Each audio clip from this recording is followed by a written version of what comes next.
more. Huh? I didn't really understand one at all. At all? There's no part Well, of no, I did, but I kind of just got lost. Understand it. Early. Yeah, understand it. Couldn't really tell you where. So the first step in number 1. What was the first step that we did in number 1? Picture the picture. Dear God. Not every problem you need to draw a picture, but most of them you're going to want a picture. Yeah. What's up? Sorry. Sorry? She's a paper. Oh, you need this. Okay. I gave out my last one, which is neat, because I had more than people. So somebody got more, but oh well. Sorry. You have a next one? Oh, good. Can that happen? Yay, look at this. Okay. It's a little moment to say Aw. People, helping people. Okay. I don't want to kind of like rehash this, but just the first thing we did was draw the picture. The next thing we did was identify the variables, right? Over time, the theta is changing, so it needs a variable. Over time, the position of the plane is changing, so it needs a variable. Does this need a variable? No, because it's a constant 3 miles up. You guys kind of with me? And then we figured out what relates the stuff I know something about, in this case A, with the thing I want to know something about, in this case beta. And that was trig, of course, right? You guys with me? So very often when there's an angle involved, it kind of makes sense I'm going to expect trig. If there's just sides of a triangle, I'm going to use Pythagorean. Or log sides. Yes? Can I have a sheet, please? No, unless somebody has a magical extra sheet. Sorry, Randy. I printed more than there are people, but I've given them all out, which is neat. So I'll get you another one. Sometimes math Yeah. and math. Math do be mathing. People do be hoarding math worksheet for some reason. All right, let's try a problem fresh. So look at number 2. So somebody blew up a balloon, filled it with like helium gas maybe, and somebody poked a hole in it. And they're like, you. And so gas is escaping at that rate. Now, to be honest, what do you guys think? If I just poke a balloon, is the gas going to escape at a constant rate? No. As it deflates, what do you think is going to happen? There's less pressure inside, so it's going to be coming out at a smaller rate. Does that make sense? So for this thing, somebody must be squeezing it. So not only did they poke it, they took it, yeah, and they're looking at me. Like this balloon. Or not. Depends. So can somebody tell me in symbols, especially because I give you this formula. Has anybody ever seen this formula before for the volume of a sphere? Sphere? Okay. In symbols, what would this represent? Now let's do this. What's cubic centimeters? What does that measure? Volume, because it's cubic. 3 dimensions. Volume. So this is dV over per minute. dt. Good. So I know dV dt. dV dt is 4. What is the question asking me for? Well, What is dr? Good. So the rate of change of the radius in symbols, it's dr dt. You guys with me? So write down symbols for what they tell you. Write down symbols for what they ask you. Yeah. so the derivative of the volume over the derivative of time, is that like the normal, kind of like how we have like dy over dx? Is this Yeah, dy dx is the change in y as x changes. dv dt is the change in volume over time. So is that change like in volume the- as time changes, huh? So in this section, are we basically always kind of get the derivative of volume with respect to derivative of time? I'm just trying to understand that. Volume might not be a part of the problem, right? For a different problem in this section, it doesn't have to have volume. The first problem didn't have volume. You with me? But in general, for this section, we're trying to take with respect to time. So all the variables in the problem are all functions of time, implicit functions of time. How do I know they're implicit functions of time? I don't see any frickin' t anywhere yet. That would be an explicit function of time. You guys kind of with me? If I had Yeah. volume equals 4t, then what's dV dt? 4, right? But that's not what's happening here. So I know in symbols what they tell me. I know in symbols what they're asking me. And I was very nice and I gave you this. I'll give you like weird geometrical formulas. If I want the area of a triangle, I'm going to expect you to know that shit. What's the area of a triangle, for example? Yes, half height base, half height base. So it's 1/2 base times height. 1/2 base times height. Okay, what am I going to do then to this to match it up with what I know and what I want to know? Yeah, so take a moment and do that. I'll wait. With respect to what, of course? What? With respect to what? Time. With respect to t. So that's going to involve implicit. That's going to involve some stuff. Here, I'll do this side. It never gets old, but at least not for me. Wait. Why are you doing dv over dt now? I thought we were doing that was 4. Sure, we know it's 4, so now I know to put a 4 here. But until I take the derivative of this, I don't know what the equation is that the 4 needs to go in for. Well, so technically you could look at it as 4 equals 4 over 3 pi r3. Hell no, because the volume doesn't equal 4. The change in volume over time equals 4. So I'm going to figure out what the change in volume over time is, and then I'm going to set it equal to 4. Yeah? Okay. Okay. What's the only variable in here? R. Yeah. So it's 4/3 pi. What's the derivative of r cubed? 3r squared times dr dt. I will never, ever give myself enough room. So let me write this a little better. dv dt equals 4/3 pi 3r squared times dr dt. That, of course, is because the inside is r. Say again. Oh, okay. Yeah, now I can do shit. Yeah, I love it. I haven't done it yet, so yeah, those 3's can kill each other, totally. So this is simple simplification that will make your life easier, right? So I can immediately kill those 3's. Why not? Now, what do I know in this expression? R. I know r. Good. What's r? 24. Be very careful if I put diameter. You're not going to put a 24 there. What are you going to put there? 12. But here I said radius is 24. I know what r is. Kick ass. Do I know what dv dt is? Yes. Do I know what dr dt is? No, which is fine, because that's what I want to know, right?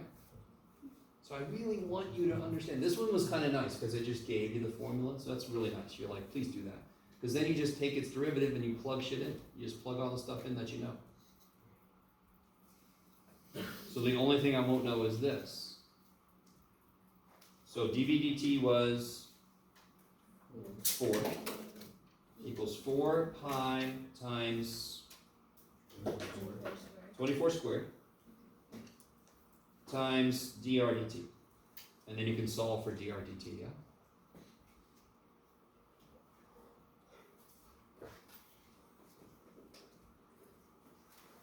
How do I solve for dr dt? Yeah, divide by this whole chunk. I want that gone, yes? So we're going to divide 4 by 4 pi, and 24 squared is... Wait, no.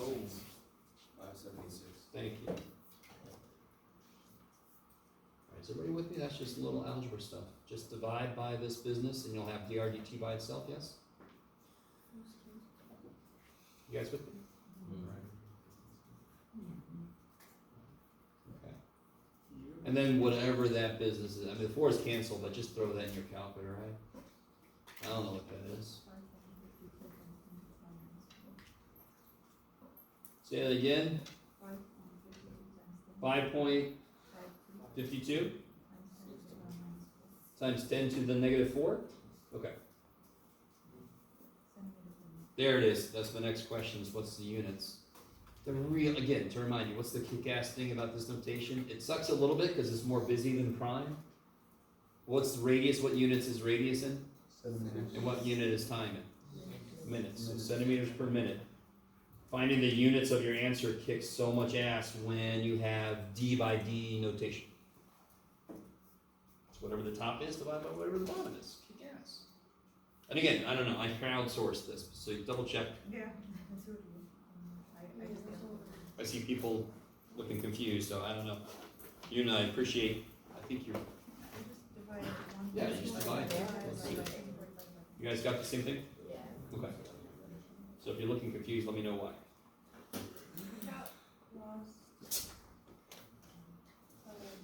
So the threes cancel. Right here? Yeah. Yeah. And then what's next? So then I get 4 times pi times r squared, and r is 24. Oh, okay. Yeah. Yeah. When you say about the units, you said, The great thing is drdt, right? yeah, Radius is in what units? radius, centimeters, And time is in what units? Yeah, so the units are centimeters per minute. This notation kicks so much ass. Yeah? So if it's dp for profit over dt for months, it would be money per month. Money made per month. Yeah? Of course, it could be negative. Not good for our business, but you know. So you guys do part B. I'll wait. Do part B.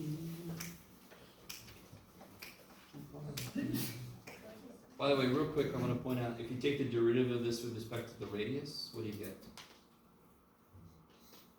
The 3 comes down, cancels that 3, and the r is now to a second power, right? You guys see that? It's 4 pi r squared. Do you see how that's the surface area?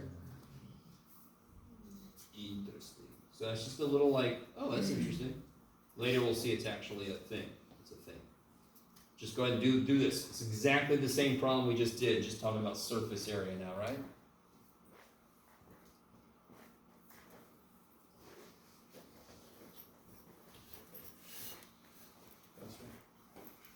Yeah.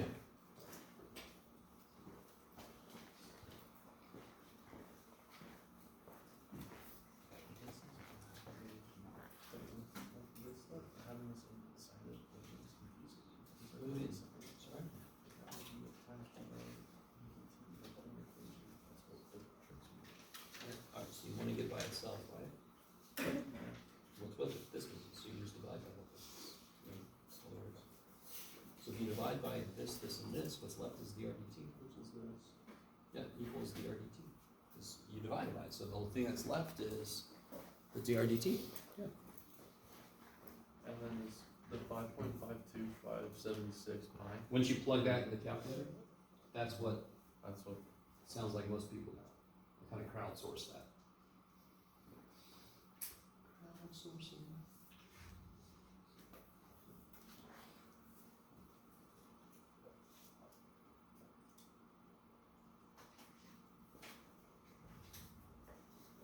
Now let me ask you this though. Let me catch up to you. Let me catch up to you. What's your first step here? DSDT. And what do you get? 4 pi times r squared, I mean, yeah, times r squared times r pi. No? What's the derivative of r squared? 2. Yes, you get 8 pi r times drdt. Now, here's what's funny. What is it you don't know in part B? Yes. What am I asking for, I should say? DSDT. Do we know this? Yeah, we do. We just figured it out, right?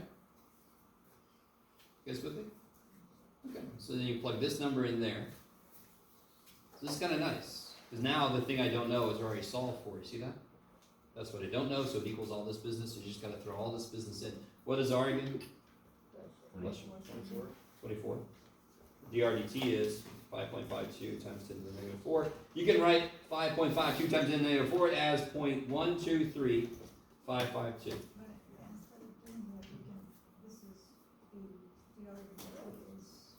Yeah, or you can plug this, you can take this and put it in, yeah. Yep. Yeah, the pi's would cancel, that would be awesome. That would be even better. I'm not going to get that deep into it. Is that what you're saying? Yep, I agree. Don't necessarily try to throw that in there too, but we'll see. So what we're talking about is if I just put this here, because that's what DRDT is, right? You see how the pi's cancel? Well, you're fine. It's okay. You guys all with this? Remember scientific notation? Is that what you're gonna ask about? What's up? No, I was just wondering, is it because you can cancel out the 3 in the other one, that you could, get it just a 4 pi or?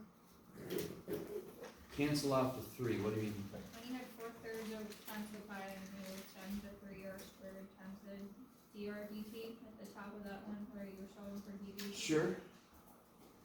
And then the 3's cancel? Yeah, was that why you could just keep it like that? Cause I noticed you wrote down the 2 from the r squared to the bottom and you can multiply by the 4 right there. 2 from the r squared in the bottom. What are you talking about? The Are you talking about this formula here? No. So base, what they call it. In B, you could bring down the, what they call it, the power of 2. The power of 2, that's right. Multiply it by the 4, Yes, and then, of course. Which is exactly what we did here, correct? I took the power of 3 down, multiplied it by 4/3, and it became 4. Take the power of 2 down, multiply by 4 pi, it becomes 8 pi.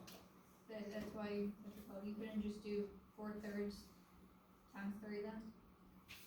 Of course you can. That's what we did. I understand.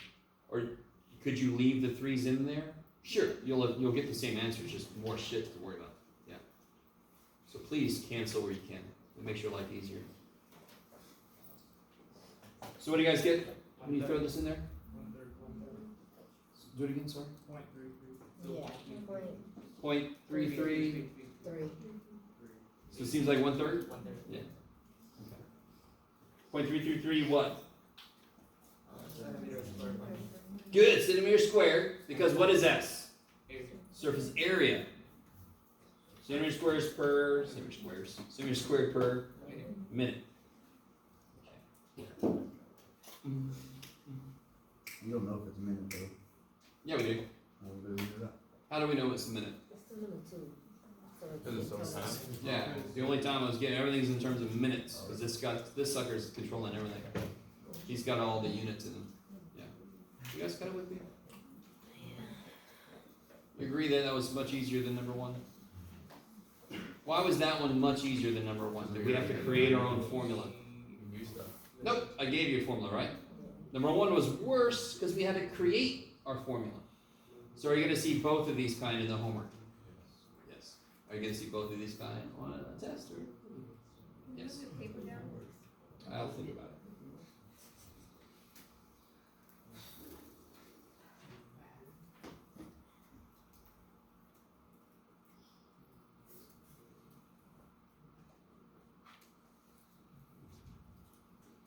Somebody do this for me. What is 8 times 24? It's 192. What's 576 divided by 192? 3. So that's why it's 1. It would be 1/3. And if you plug all this in there, it actually comes out to be exactly 1/3. So yeah. Now let me see if I can go one extra step here. Let's see if you guys. I was about to say if you can suffer with me, and you're like, that's what we've been doing this whole damn summer, man. What does this mean? If I wait 1 minute, this is saying that the surface area should change by how much? 1/3 of a square centimeter, yeah? Guess with me. When the radius is 24. If I wait and the radius changes, that's going to change. So let me see if you guys can come with me. When the radius is 24, can somebody help me figure out what the surface area is? That's much easier. There's nothing to do with calculus at all. S equals 4 pi r squared. The radius is 24. What's the surface area? Help me out. 4 pi times 24 squared? Okay. So help me out. What is that?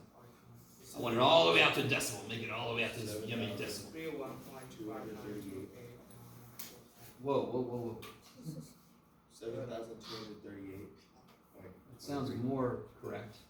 Yeah. Yeah. I don't know if you multiply by pi yet. Oh, you're, so 4 times, everybody knows where pi is, yes? Yeah. Shut. 4 times pi times 24 squared. Did I hit the right button? I did, look at me go. Yeah, so I get 7,238.2295, just to be really. What would the units be on that?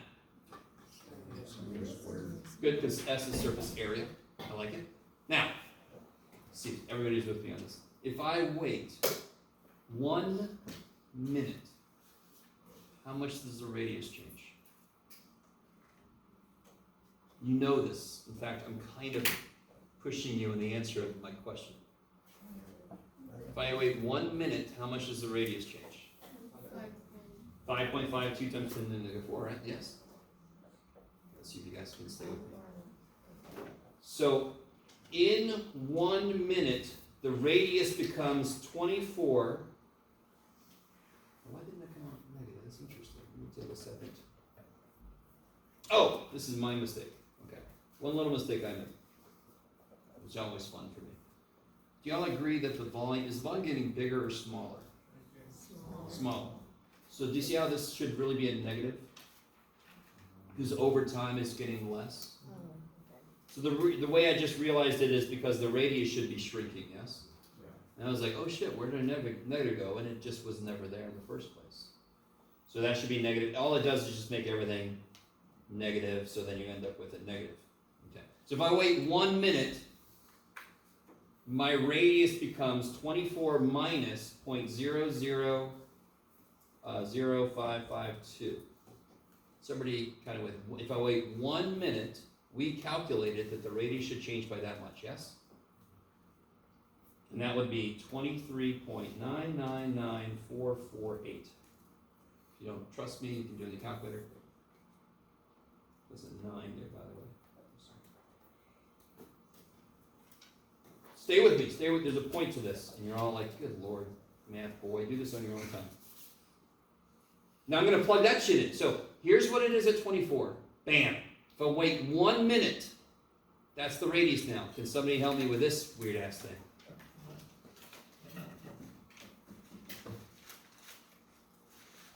I tried to just to come along with the ride.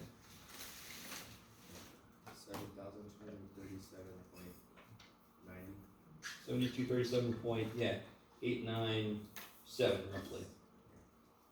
So how much did the surface area change by?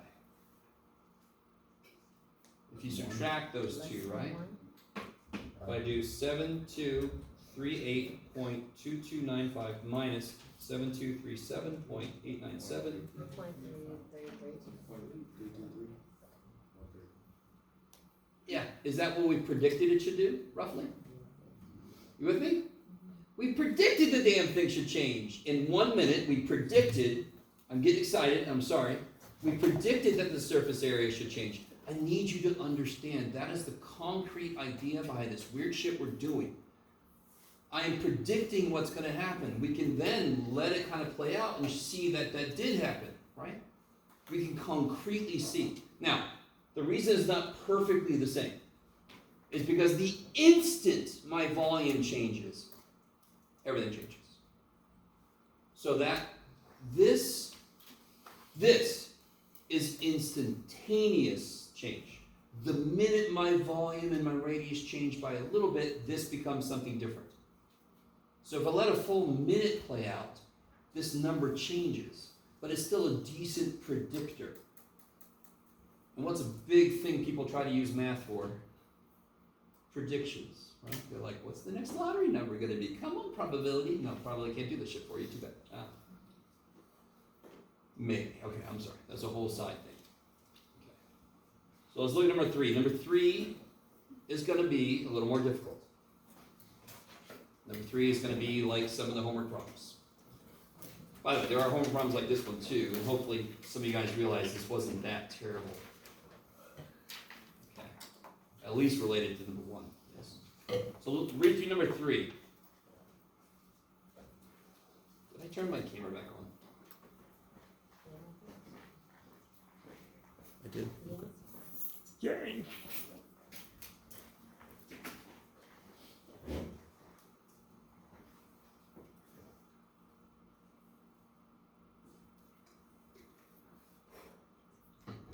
All right, does everybody get the idea?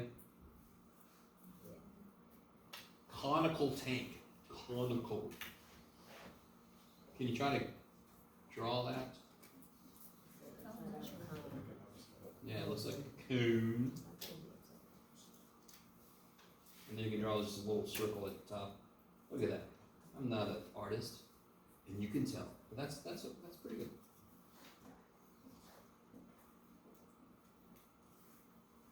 So it's kind of talking about what we know for sure. Definite measurements. The radius is 20 feet at the top, so where do I put that? This little circle, right? That's 20 feet. The height is 60 feet. All right, so I'm labeling my picture. Yeah.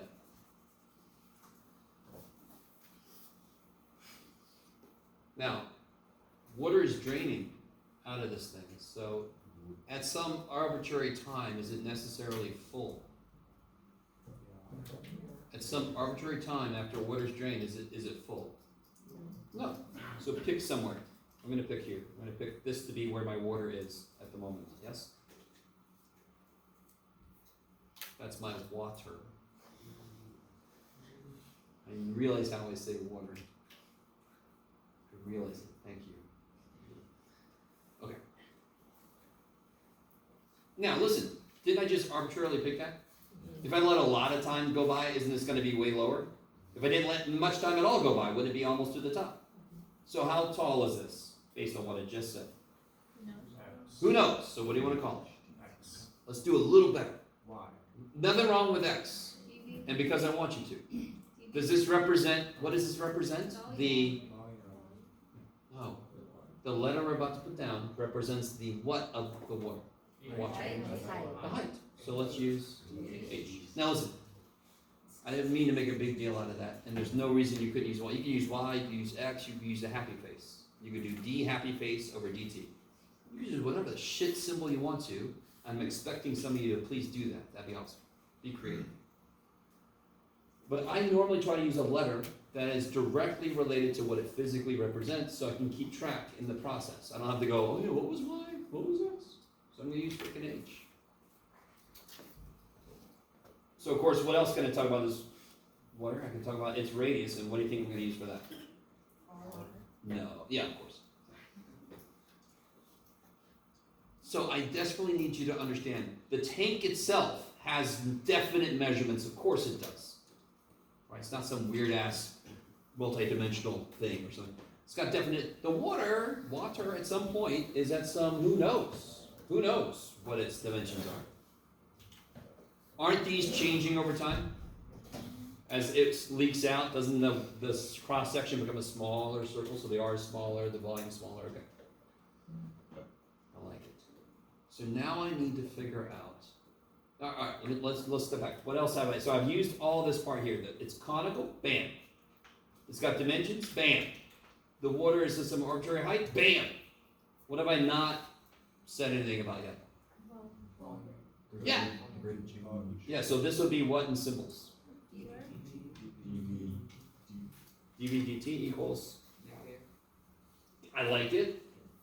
I love that. You're back there like, let me help this guy. Negative 48 pi. Okay, we don't have to put the units. You're fine.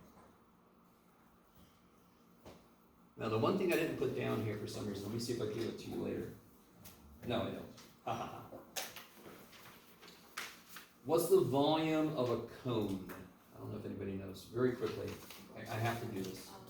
Does anyone happen to know what the volume of a cone is? 1/3 pi squared. Yes, 1/3 pi squared. Now, real quick side note. If I have a cylinder, which is not what we have, so you're all like, what the shit, Jeff? That's not what we have. And it's got a height of h, and it's got a radius of r. Is that cool? Don't you agree with me? This is just, I can look at this as a circle shape that's been repeated h times. So if I figure out the area of this, what's the area of that of this? Pi r squared. And I multiply by h because that's how often it was repeated, I get pi r squared h. How do I turn this into a cone? Well, I cut out that much all the way around. What's really neat is everybody with me? If I shaved it down, I'm whittling on my front porch, right, when I retire. So I cut this out. What's left is exactly 1/3 of what was there. And I can't help myself but tell you that if I had a cube, not a cube, but a rectangular solid, you with me?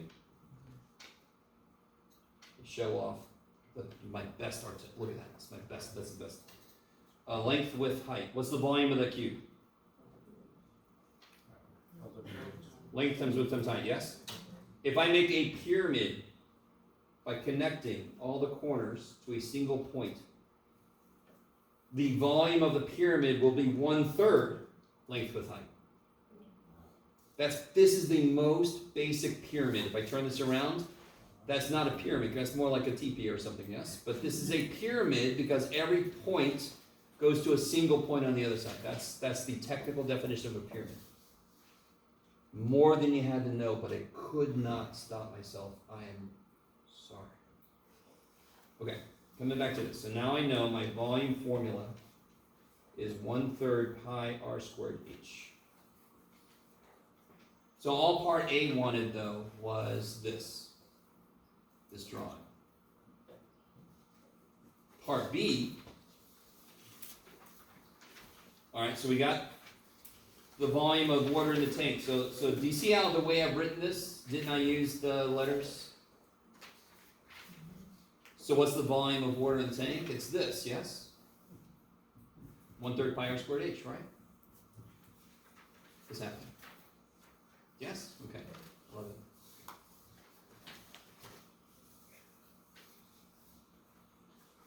Now here's the part that's gonna be weird. The problem with this is there's too many variables. Are we in multivariable calculus? No. We're in single variable. Do you see how there's too many variables on this side? There's r and h, yes? I need to get a relationship between the radius and the height. So I want you guys to think about it. Can you come up with the relationship between the radius and the height? Let me help out a little bit. Let me draw the height inside the cone. The height decreases, the radius. No. Has nothing to do with change or anything. I just want a relationship between the radius and the height. Fine. By drawing the height in the middle, what shape have I made? Cross-section triangle, yes? What kind of triangles are this one and this one? Good. What's even better than that? What kind of triangles are they? What's their relationship? I don't know if they're 30, 60, 90. If you do, teach me. I have no idea. That radius could be anything. I mean, those angles could be anything. I don't know. Acute? I don't know. Does anyone remember if I have a triangle? Let's say it's 3, 4, 5, yeah? You with me? Should be cool? If I make this like that, I have this triangle and I have the big S triangle. Does anyone remember what they're called? They're called, starts with an S. Similar. These are similar triangles. Okay. And what that means is, if I don't know what this is, and I don't know what this is, let's call this Y, Jeff, there you go. I can set up a ratio. What ratio could I set up? 3 is to y. Good, 3 is to Y. Let's try and be a Y, right? 3 is to Y as 4 is that. 4 is to X. So the small triangle side to the big triangle side is the same thing as the small triangle side to the big triangle side. Why does that make sense? If I told you this was 6, does anyone know what this is? Freaking 8! Because what did I do to the little triangle to make that 6? I doubled it. So the reason this works is whatever multiple there is, it's the same for every side. If I double this triangle, every side doubles. So I can set up this portion. So coming back to what we got. Right, let me do it like this.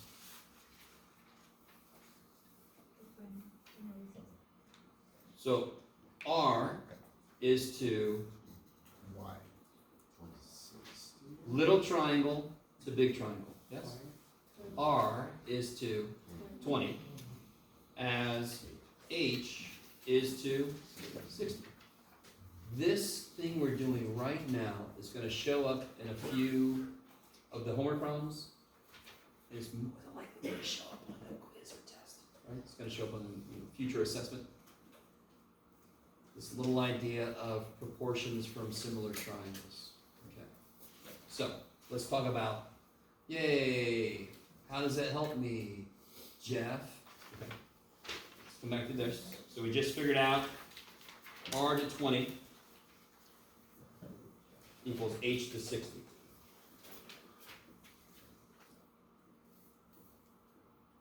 And looking ahead at part D. So is this a relationship between the radius and the height? Yes. Now I want to write this volume, I want it to be in terms of radius only. So what letter do I want to get rid of in the volume formula? H. I want to get rid of J. I don't trust it. You guys, is everybody with me? What was the initial issue? Too many the number of variables is too damn high. If I can find a relationship between two of them, what can I do now? If I want to kill H, does anyone know what I can do with that relationship we got in part C? Multiply by 60. Because which letter do I want to get rid of? So if I solve this for H, it'll be a function of R, and I can throw all that shit in. So I want to, it's kind of like, do you remember substitution method? That's what we're doing. And I always thought of that as like the invasion of the body snatchers. They're replacing, the pods are here. You know, they're replacing people.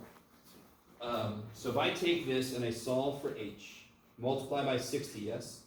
What's really nice there? What happens? 3 R's, right? So what's the volume formula become then? What do I put here? 3R. What happens there? That's really nice. The 3's cancel. And I get what? Pi R cubed. Yeah, look at that. That is not correct in general. That is correct for this tank. The water in this tank, because of what we just did. It's not correct for any cone anywhere. Yes? How did you get 8 equals 3R? Say again? How did you get? So right here, if I multiply both sides by 60, 20 goes into 60 3 times. 3 times. H equals 3R. Oh. Yeah. Okay. Okay.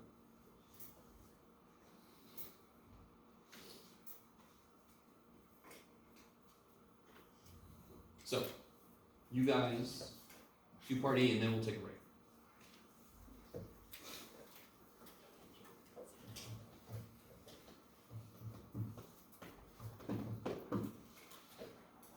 Yeah.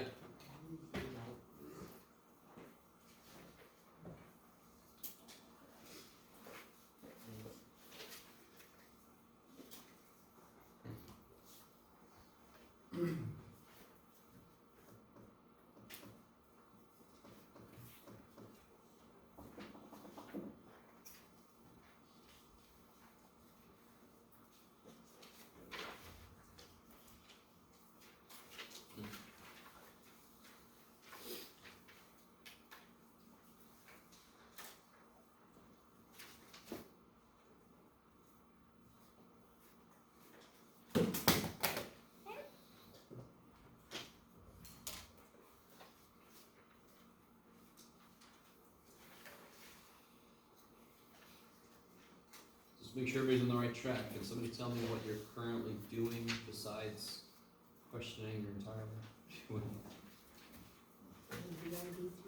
Hmm? Finding DRDT. Okay, good. So the question's all about DRDT. So how am I going to go about finding that? What do I have to do with this?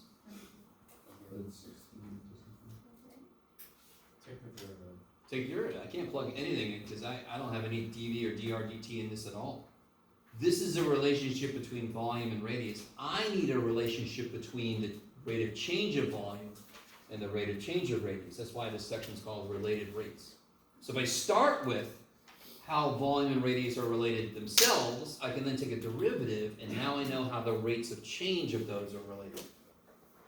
Yes? Which is essentially looking for the acceleration. No, because it's just per time. Acceleration's per time squared, yeah. Yeah, but I appreciate but that. it's still like the rate in which it's moving, which is wettable in speed, right? So I'd have to do a second derivative to get it to be acceleration, because acceleration is like meters per second squared. This will still be per minute. So if I did another derivative, it'd be per minute squared. Yeah, well, let's not go there. I like that. Kind of like kinematic formulas all going. All right, so I'll do this side. I'm always good for half the problem. How do you take the derivative of pi r cubed? 3 pi r squared times dr dt. Good. So now you start to see how each problem is going to require you, they're going to either give you the formula, you're going to have to create the formula, but once you get it set up, you basically do the same damn thing. You take a derivative implicitly, you plug all the stuff you know into it. How did you know to multiply by dr/dt? What am I taking the derivative with respect to? No. That won't help me. If I did the derivative with respect to r, this would be dv dr, but I know something about dv dt. So what must I take the derivative with respect to make that useful? With respect to time. Radius is changing over time. It's an implicit function of time, yes? The volume is changing with the radius, and the radius is changing with time. So the volume is changing with time. Yep.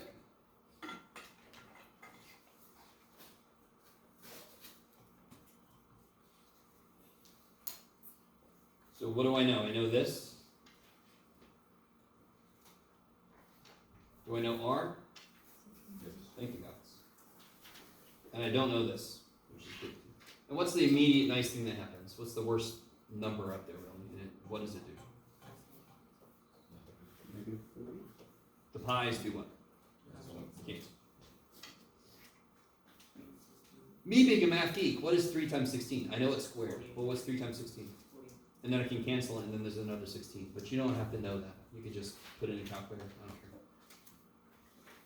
But 3 times 16 is 48. That would cancel, and there's still another 16, right? But again, who cares? So you do negative 48 divided by 3 times 16 squared. You can put all that in the old calculator. What would I get? I get 0.067 or something. Negative 0.0. What do you get? Negative 116. Yeah, which 1 divided by 16? Oh, okay, no calculator, okay.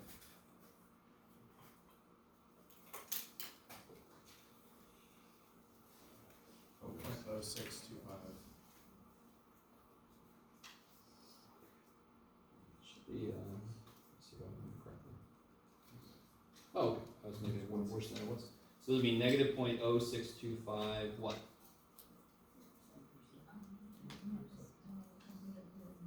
Careful, what's radius in? Feet per? Yeah, what was this? This was, go back to the volume, it was per second, yes? Yes. So the radius of this circle as it's going down of the water is decreasing by roughly 0.06 feet per second.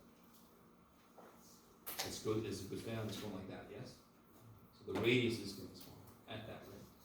Yes? Do you ever want it to be in fractional form for these problems? These are like real life problems. So if I said to somebody, hey man, how far away from school do you live? And you said 387 divided by the square root of 11 miles. And I'm like, who the shit are you? Right? So with physical problems, you can take it down to a decimal, right? Because that's how somebody would want the answer, right? I don't want to know 48 thirds. Yeah, I want to know 16 feet. I want to know, yeah, I want to know, yeah. If you leave it as a fraction, I'm not going to take points on this. But how do we get it? Sorry? How do we get it into seconds? Oh, it is seconds. So what was how's the volume changing? Per second. Oh, okay. Yeah. So that's the established time for the whole thing. Okay. What are the units on this 48 pi? Cubic feet per second. So that's the unit that's kind of like flying around. Yeah. If I want to know how long it takes to drain the entire thing before I Ooh, I'd have to know. So we would know the original volume. That wouldn't be that bad because I could calculate the total volume if it was full, and then I know how quickly the volume is running out. So I could just see how long it would take at this rate, right? So if there was exactly 48 pi cubic feet, it would drain in 1 second. If there was twice that, it would drain in 2 seconds. Do you see what I'm saying? So I could just figure out the volume of this and divide it by 48 pi. Yeah. How you guys feeling? That still should not have been a horrible problem. Yes. I think my hardest thing is gonna be able to label DRDT, EDDT. Yeah, the whole idea with related rates is the change over time. So when I have in the implicit differentiation section, when I have y's and x's running around, I'm choosing to do d by dy or d by dx. And that's why if I choose to do d by dy, then this guy's going to have a dx dy as I do it. If I choose to do dy dx, then this guy's going to have a y prime or dy dx when I do it, yes? Is everybody kind of with me?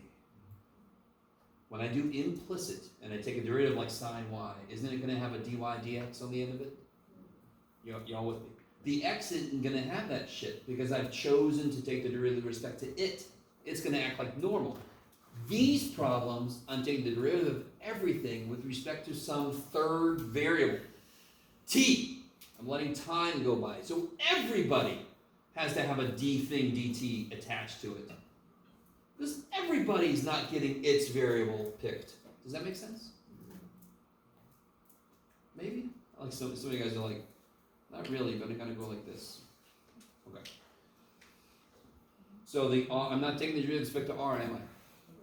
So it's gonna have, I'm not taking the derivative with respect to volume either. So they're both gonna have a d thing dt on it.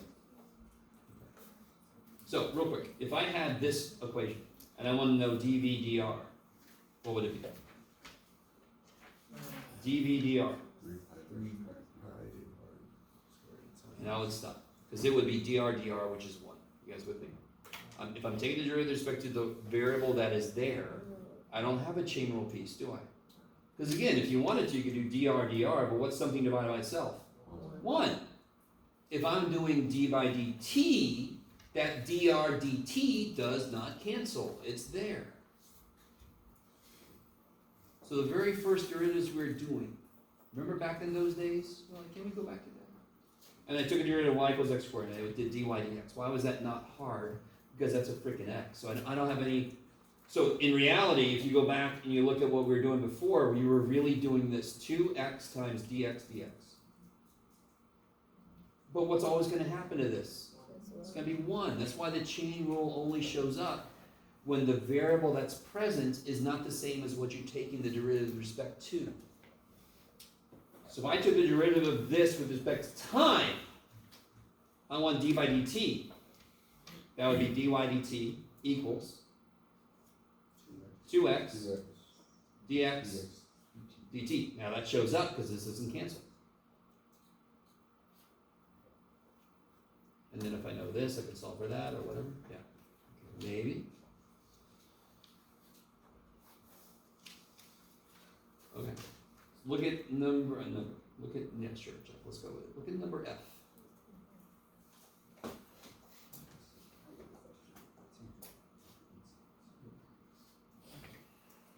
Let's see if any of you guys noticed something. What did we figure out from part E? What did we figure out? The rate of change of what?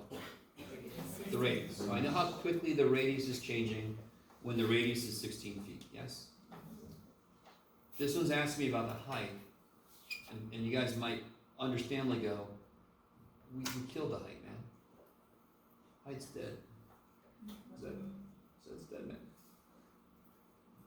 There's something up here that, I know how quickly the radius is changing, correct? Is there a relationship on this paper somewhere between the height and the radius? H equals 3r. H equals 3r. Wow. So I know how H and R are related. Can I take that equation and see how the rates of change are related? Same way we did here. Did we have a relationship between R and V? Totally. What did we do to get a relationship between the rates of change? We took a derivative. So take a derivative. What do you get? dH dt equals 3 dr dt. That kicks ass. Whatever dRdt is, the height is changing by 3 times that. So you just gotta multiply this by 3.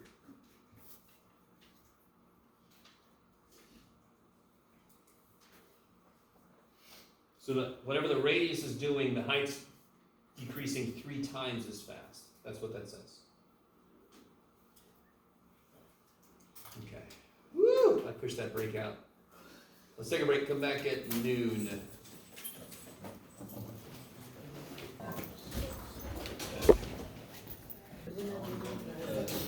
I think it was already crossed off. Oh yeah, he was done, yeah, there's no way we're getting that. So before I forget, guys, welcome back, most of you. Most of you survived the break. Some of us have gotten lost. Oh, somebody made it. Test 2, I'm going to move it to July 3rd. Test 2, I'm going to move it to July 3rd. When was it? July 2nd. Oh, So it's not a big move, but you guys, is everybody with me? Is anybody upset about that? No. I wish it was on a Monday. No, I definitely don't. why would you come here? We'll move it to Monday, then we finish chapter 4 and all that's on the test. Want that? No, hell no, don't listen to him. So we'll keep it on Thursday. So if you're just now coming back, test 2, Wait, that's a Wednesday. I'm sorry, Wednesday. Test 2 will be July 3rd, not July 2nd. Yes. And then we're doing a review July 2nd. Yeah, so July 2nd, we'll finish up whatever we gotta finish up, and the rest of that class will be devoted to review. I'll give you a practice test on, well, probably will post it over the weekend on Canvas, and then I'll bring hard copies on Monday. And then we're just ignoring 4.7 through 4.9. We're not ignoring them, we're It's just not storing on them. the test. Storing them for later. Well, because They're it's gonna- chapter 5 and 6. I haven't finished down here, sorry. I'm still trying to figure out the rest of the basic. What's immediately important is this. So I haven't finished figuring this out yet. In fact, this kind of depends on what we do after this. Are So. we having a quiz early next week or no? Oh, so we just had a quiz today. The test is Wednesday. Or Wednesday. If I would have to give you a quiz on Monday if I was going to give you another quiz. Can we not do that? Huh? Because I want to be Let me see how many of you guys understand this fact. You want more grades. Does anyone understand that fact? I really don't. If you don't understand that fact, you have not done enough college. I had a class where the only grade was the oral final exam. It was quantum mechanics. He put each of us in a room at the end of the semester, gave us a problem, and said, "I'll be back. Do as much as you can." And my friend next door had a nervous breakdown. She was like, "Ah!" He said, "Do what you can. I'm going to help her." So I'm sitting there, plasma and shit. And, "Oh!" You want more grades. Yes? So if I can't give you 2 quizzes before test, I feel bad. So we could have a quiz on Monday, and it would cover. Today was 3, 4, 3, 5. If we had a quiz on Monday, it would cover 3, 6. I wouldn't do 3, 9 yet. So it would just be on 3, 6. Cool. It would be what's 3, 6? Natural log That's stuff, Oh, right? yeah, yeah, And inverse trig stuff. And if I gave you an inverse trig problem, what do I have to give you? yeah. The chart. The chart. list, yeah. The answers, basically, right? Now, of course, it would be some chain rule stuff, right? So let's do that. I've just decided. Monday? Monday, we're going to have a quiz, and it's only going to be on 3, 6. It's going to be really sweet to the point, right? Short to the point, I guess. Probably not. It's not going to be sweet. All right, so let's get going here. So in case you missed it, next test is on Wednesday, next Wednesday. Thursday, of course, is July 4th. We take that day off. Yes? Is this okay if homework schedule will be posted on Canvas? The reason I'm not posting this is because I'm changing it like every day, basically. So all that matters right now is these 2 things are extra credit, and that's the next test date. That's the only stuff you guys really have to worry about. I didn't change any homework, I didn't change anything else, I've still gotta work out the pacing for later, yes. I know you don't know for sure, but what's like the tentative section that we'll get to for the test, like what should we know? What's right here? Okay, till 4-5. Oh yeah, we're getting there. Okay. No matter what the hell, we're getting there. Alright, guys, so, 3-9, get in there and try it out. Good old related rates. You can go up to the tutors, you can commiserate with them. No matter how good at math you are, the related rates does take a while to kind of like get used to. So you gotta try them out. So, 310, let me do this. Alright, here's how I wanna do this. What is the most common question we've done together? There's a certain question we've done so many damn times. Tangent line, okay, good. Nobody's asked me, so we've calculated tangent lines for all kinds of functions, yes? And nobody's stopped and said, why are we doing that shit? Which is always curious to me. So let me ask that question of myself. Hey Jeff, why are we doing that shit? Aren't you curious? No. Oh, you're not? Alright, you can leave. The rest of us will talk about it. And the rest of us will be able to do chapter 310, section 310. Alright, so let's do this real quick. If I have this function, can you find the tangent line at x equal to 0? Sure.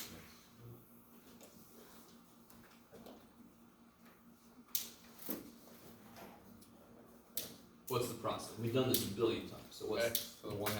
good? Very first thing is to change that to a better form because I need to take derivative. And I need to take a derivative so I can find the slope. So it'd be 1/2 x to the negative 1/2. Times x, okay. Huh? X times. What? No.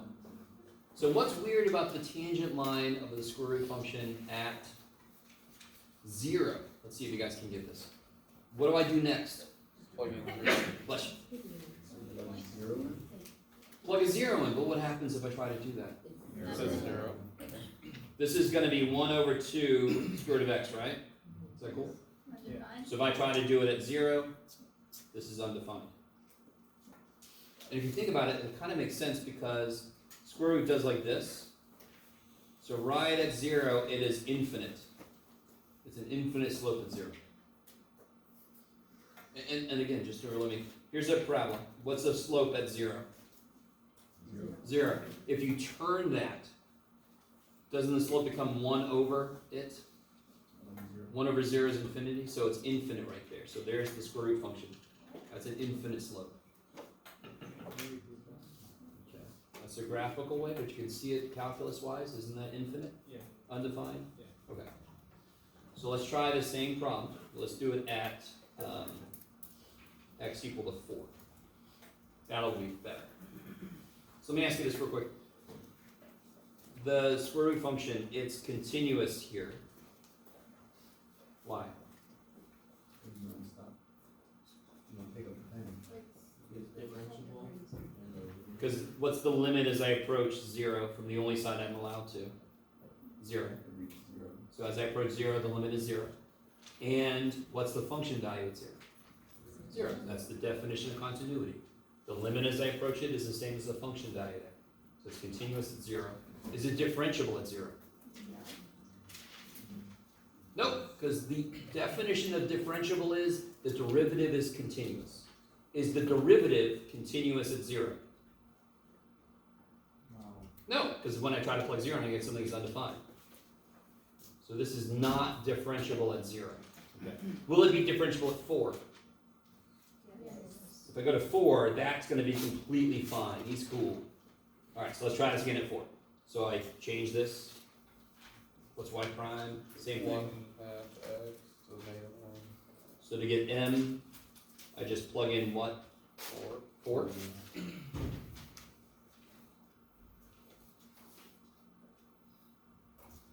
Let's just put m equals. Okay. So what do you get when you do that? What's 4 to the 1/2? What's square root of 4? 2. Negative means flip, so you make it 1/2. Right. So can you write that out? Alright. So this is 1/2. This is the square root of 4 flipped. Yes? And that is times 1/2. 1/4. Okay, so the slope of our tangent line is 1/4. What point are we going through? The only thing I know about the point is x is 4. 4-2. So I'm going through the point 4, 2. Good, because square root of 4 is 2. Go ahead and put together the tangent line.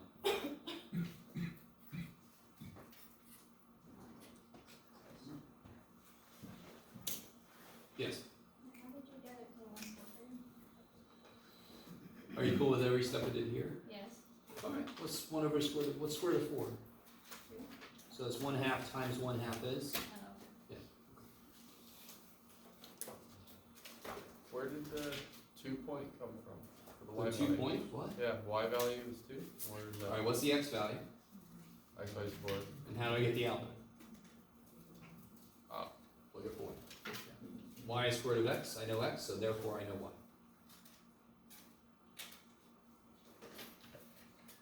So watch, here's how I, just remind you guys, here's how I do lines.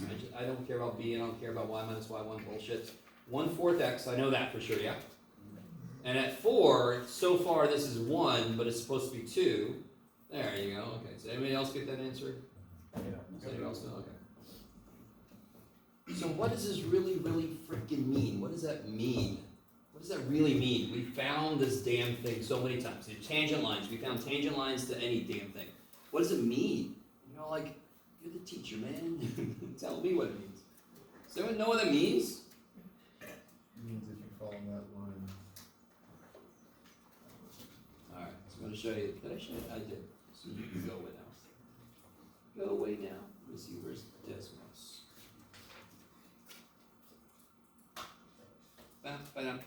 So let me graph x to the 1/2. Let me graph 1/4 x, oops, 1x in there, plus 1, right? Okay. And before I graph this, let me turn this off. You all agree with me this is curvy, right? These are all curvy. If I zoom in on it, if you came in the classroom, and this would have been smart for me to do, but I didn't even think about it, and I said, hey, is that a linear, is that a line? What would you guys have said? Be honest. You said, yeah, it's a line. And then I would have went, So the idea is, and this is where I get to talk about, y'all know the earth is not flat. You guys with me? Flat earthers exist still. Alright. Do me a favor. If you think it's debatable, you're in the right place. There's hope for you. Okay. Why do you think people way in the past, it was fine for them to think it was flat? Nowadays, it's so fine. But why do you think it was okay to think that they thought it was flat? Because locally, it looks freaking flat. Why? Because we are zoomed way the shit in on how big of a circle is the earth? Big! So it looks like this from far away, but when I zoom in, just like we did there, it looks like a line. The curvature is so slight over the amount of surface area we normally can see. Now, if I go way the shit up, very tall tower, plane or whatever, then you can see the curvature because now you're far enough up you can actually see it. So like zooming out from the graph, yeah? I like it. So that's why they're still flat earthers, because they're like, look, it's flat. Shut up. Water finds its level. So if I just zoom in on the point 4,2, it does eventually look like a straight line. If I graph this, do you see how it looks like they're the same thing for a while, almost? From this viewpoint? If I zoom back a bit, then it looks like they're the same thing for even longer. I mean, you guys see what I'm saying? At some point, the difference between the line and the curve gets bigger over time, for sure. I mean, you guys, it becomes appreciable. Yes? Okay, maybe let me stop for a minute. Yes? You know, I watched a YouTube video trying to find, ways to do a tangent line, and like somebody said that the tangent line is like it kisses the other, which is kind of interesting. I like that. It's a flat eye kiss, yes. The little blue line kisses the red line, one little spot. Okay. So what this really means for us practically is this. We all have gone through section 2.4, which is epsilon delta. So when I say close, you all know the formal definition is this arbitrary epsilon delta stuff, right?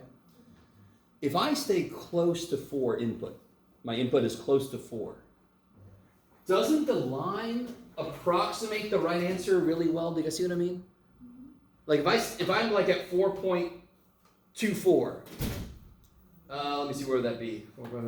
Yeah, about right here. 4.24. Do you see how the blue and red line are just basically indistinguishable, at least at that zoom level? You guys kind of with me?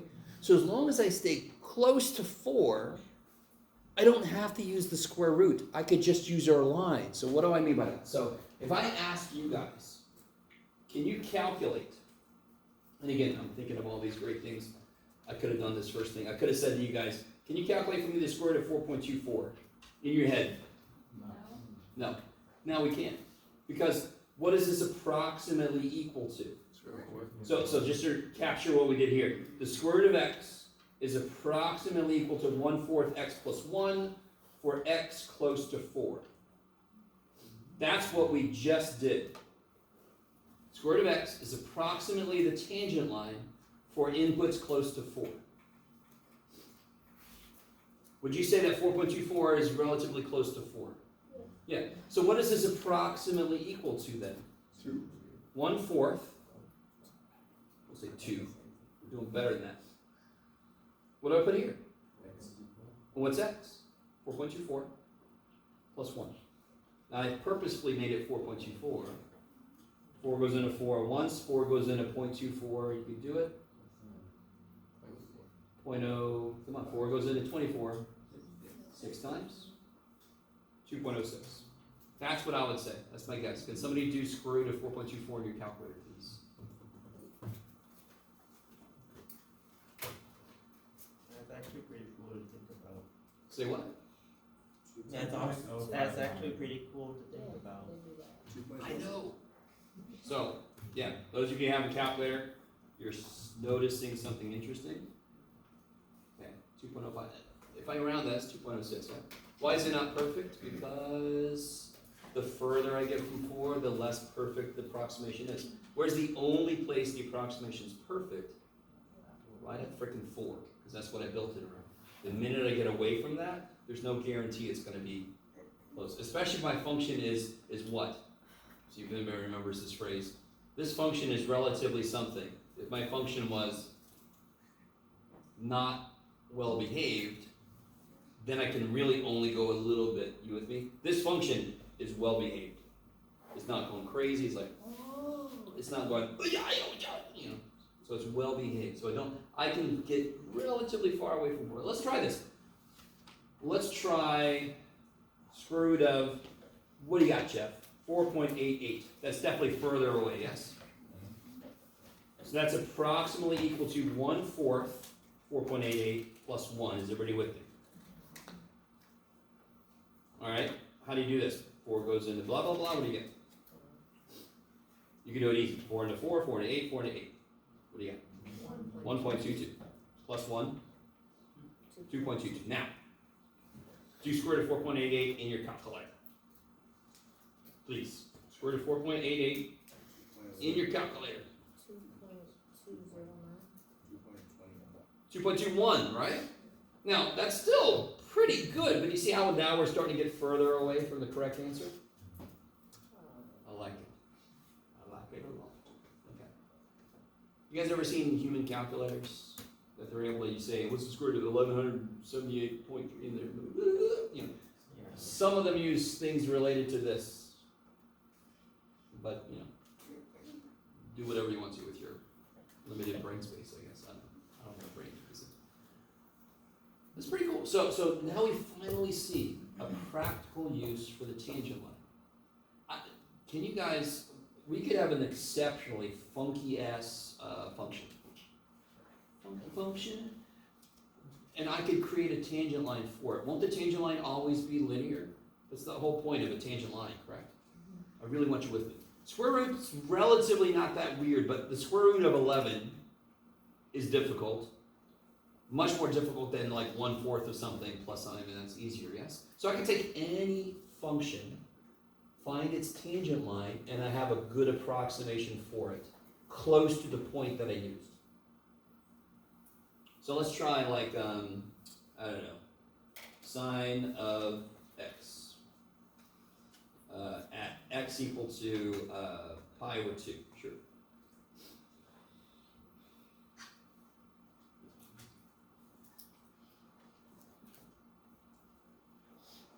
So how do I find the tangent line? Derivative? Cosine x. This is going to be a little less interesting. We'll see what. So now what's the derivative at pi over 2?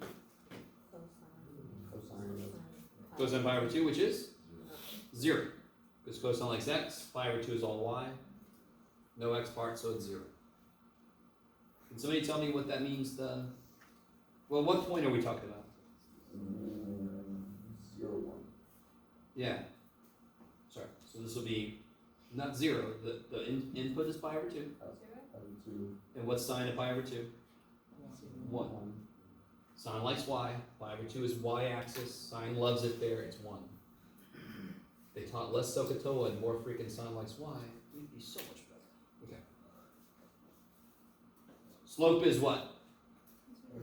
0.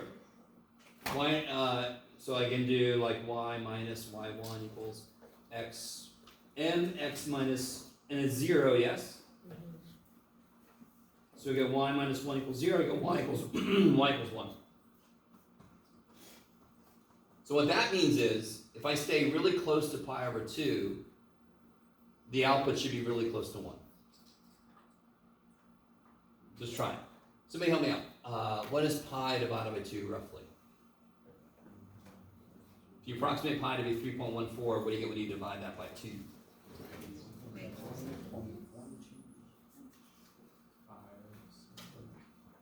1.57. So when I go to a deli and they give me 157 as my number, I kind of geek out for a second. Right? Like whatever math point.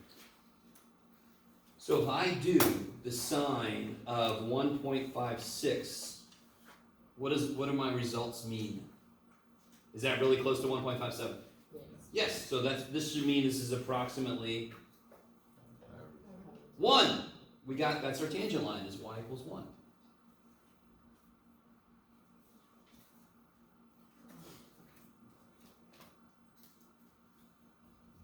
What slope did we get? 0. What point was it? Pi over 2 comma 1. So y minus the y piece equals 0 times, who cares? Y minus 1 equals 0, y equals 1. Why did you use pi over 2? Say again? Why did you use pi over 2? What point did we use to build it? So you just picked a point? So why do I want to do this? Because I want to be close to pi over 2. So what does that mean? Well, if I make pi over 2 into a decimal, then I can pick something that's close to it. So somebody help me out. What is sine of 1.56? Make sure you're in radians, right?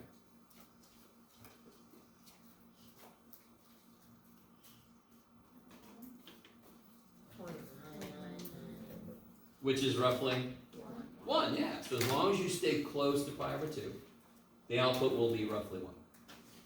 Okay, yes. So a while back, you said that f prime of pi over 2 equals 0, but then how did we get y equals 1? Okay, so okay, let me do all this again. So this is the m, yes? Yeah. Okay, m is 0. Alright. This is the point. Alright. Pi over 2, 1, right?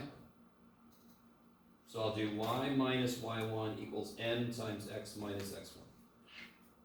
Right? What's 0 times, I don't care. Add 1 there. If my slope is 0, this whole thing dies. So then I just get whatever plugged it is. it into the original equation then. No, I plugged it into y minus y1 equals m times x minus x1. Yeah. Okay. That's yeah. Okay. So in this, I need you to understand, section 310 is all about finding the tangent line and then using it to estimate stuff. Are you with me? Like we just did. Here is what the book does. The book makes it seem as if it's all brand new. I do agree with this to a certain extent, because if anybody's taking Calc 2, what I'm about to do is going to become very important. But this makes it seem as if it's brand new. No, it's just find a tangent line and plug and shit in. That's all section 310 is. Look back at this guy. And I think I told you guys earlier I wanted to use that sometimes because it's going to become important later. Later's now. Let me throw this over here. Is this cool? Are you guys cool with this? Ooh, look what he did. All right. Just added y1, is that right? Okay. Let's say that x1 is a.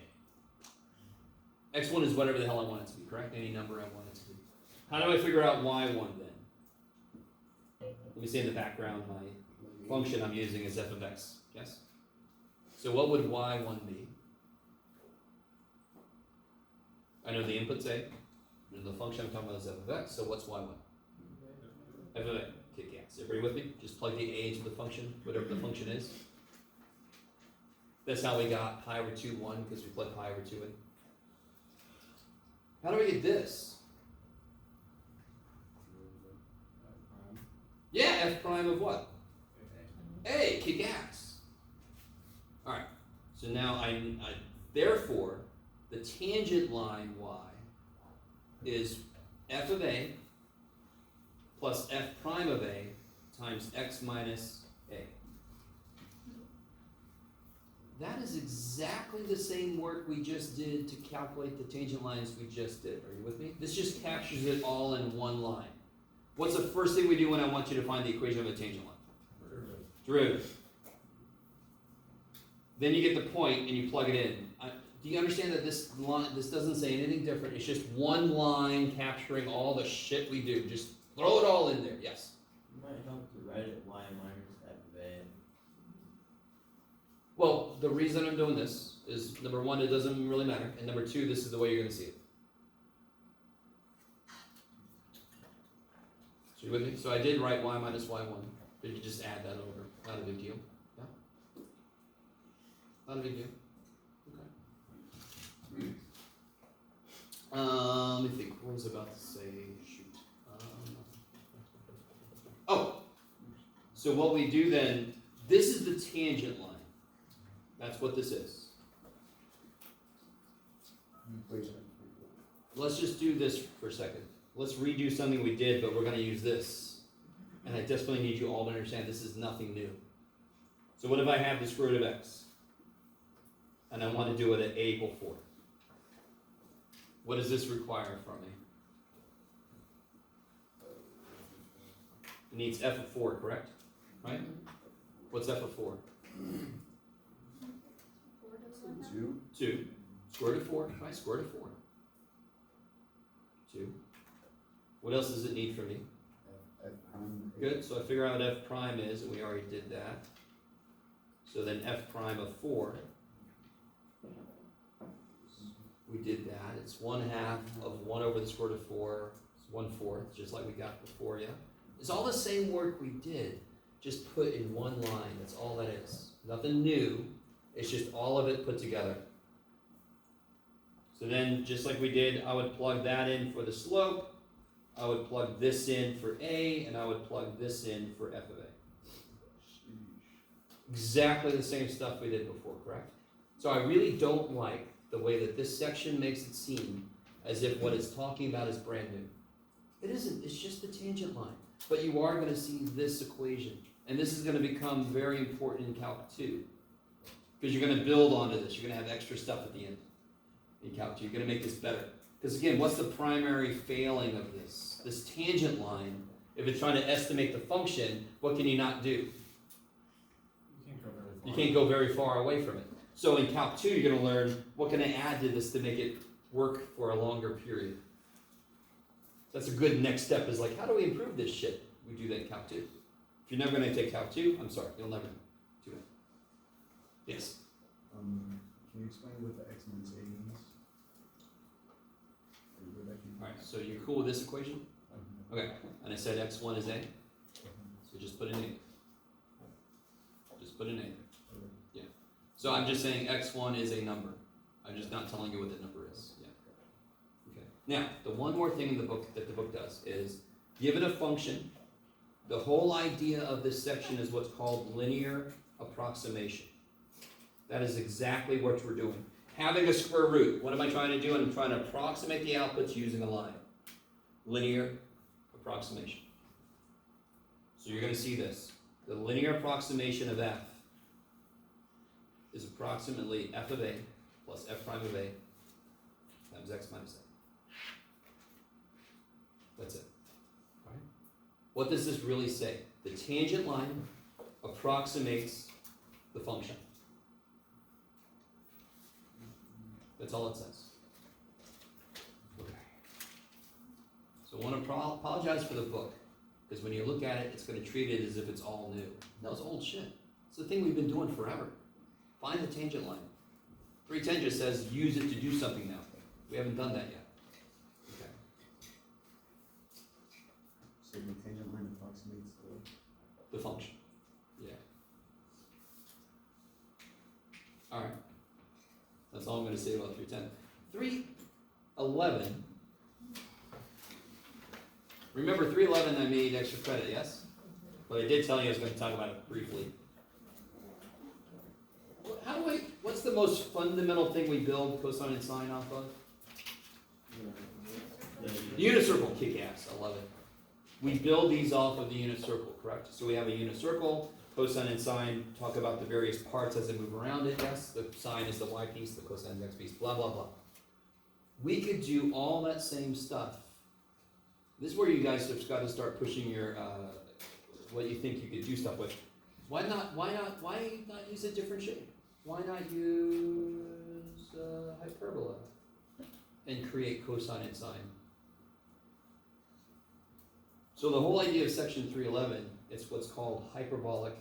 Oh, this is where you guys are going to be so happy I skipped it, but I'm very sad to be honest. Hyperbolic trig functions. Anybody have your graphing calculator? Look at sine. I'm sorry, is it there? I can't remember. No, damn it. You gotta go somewhere else for it. Shoot, I forgot. Anyway, in your calculator, it's got these hyperbolic trig functions, and here's what they look like. They look like this. Ooh, that means hyperbolic sine. We say this sinh.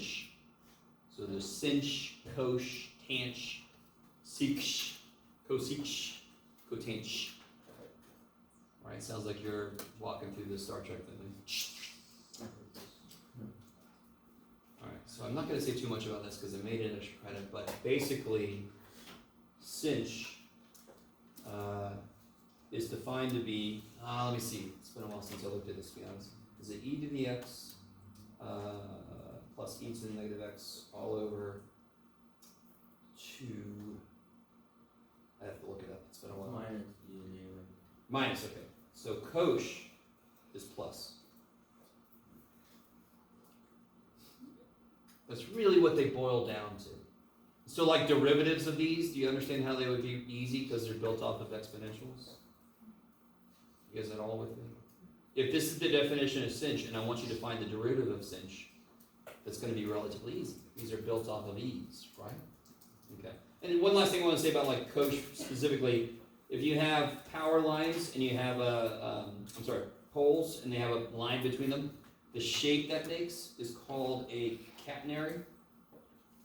And that shape can only be described, well, the easiest way to describe it would be using hyperbolic cosine. And you're like, that's terribly interesting, Jeff, thank you. Have any of you ever been to St. Louis? Yes. What's in St. Louis that most people know about? The arch. And that shape is related to hyperbolic stuff. On purpose. Okay. Alright, enough of that. Okay. So we just 3.9 related rates. We did some more examples. You got to get in there and try those out. 3.10 was old stuff repackaged to pretend to be new. 3.11 is bonus. X credit. So we're getting Jack 4. Here we go. Finally. Alright, 4. It's almost like this is a summer class or something. Okay. Love you guys so much. So what we're going to do in chapter 4, I've been getting you ready for this. Because this is like a big part of this class. Who took the pre-calculus? What did I call it? Does anyone remember? I know a few of you guys took the pre-calculus. Graphing hell is what I call it. And I tell you it's because the purpose of pre-calc is to put you through graphing hell. You talk about multiplicities, you graph the hell out of all. You talk about end behavior, yes. So that when you get to calculus, you should be able to make little sketches pretty quickly, just given a function. You should know what it looks like. You've gone through it, right? So what we're about to do is we're going to revive that a bit, and we're going to use some calculus to help us graph some stuff. So let's start with the most basic thing, the thing we've already talked about. If I have a function, and it's got hills and valleys and such, yes?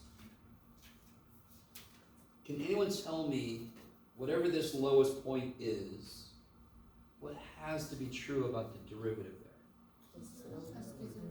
Yeah, this is nice and smooth, so it must go flat there, because before that it's what? Negative, and then after that it's, so of course in the middle it's got to be 0. Now, just to show you a real quick counterexample to what I just said, if I had a function that did this, and there are functions that do this, they make little birds, right? This is the function giving us a bird, that's all right, thank you, function. Do you guys see how, would you agree that's a minimum? What's the slope here? And getting really big negative, yes? What's the slope here? Really big positive. Is the derivative continuous at that point? Nope. On one side it's going to negative infinity, on the other side it's going to infinity, yes? So the slope is discontinuous there. So it's not differentiable. Okay. So that's going to come into play in a minute. But if I have a nice smooth curve, it's got to go to 0 here. What do you think it would be here? What's the derivative at this point? What do you think it is? Undefined. It is infinity, but it's worse than infinity because it's both infinity and negative infinity. You with me? Because one side is negative infinity, the other side is positive infinity. So it's both. And neither. Okay, so it sucks. So we just say it's undefined. So every single, how many, let me ask you this. Is this the absolute maximum of this function? No. The absolute maximum. What do you guys, what's your gut tell you? No. Yes. Is there does it get higher than this? Yes. Does it get higher than this anywhere? Does this function get higher than this? I love you guys so much. Isn't this here? Isn't this there? Okay, so let me ask you again. What do you guys think? Is this the absolute maximum of this function? No. Do you agree with me that this is some kind of maximum? Local. Good. It's called a local max. This is also a local max, but it happens to have won the contest. So it's the absolute max also. It's an absolute unit. No, it's just absolute max. So what do you think this is? This is a local min. Why is it not the absolute min based on what I've We done? don't have any other minimum. What are these doing?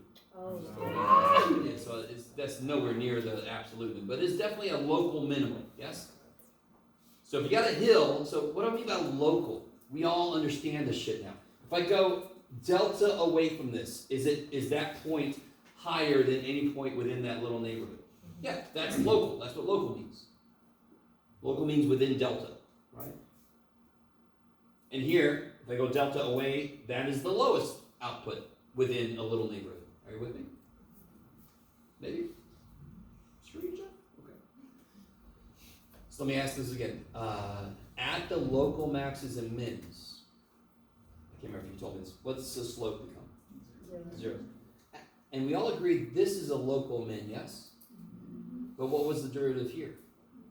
Undefined. So if I'm given a function, like an explicit function, like this. Oh shit, is that the same one I used?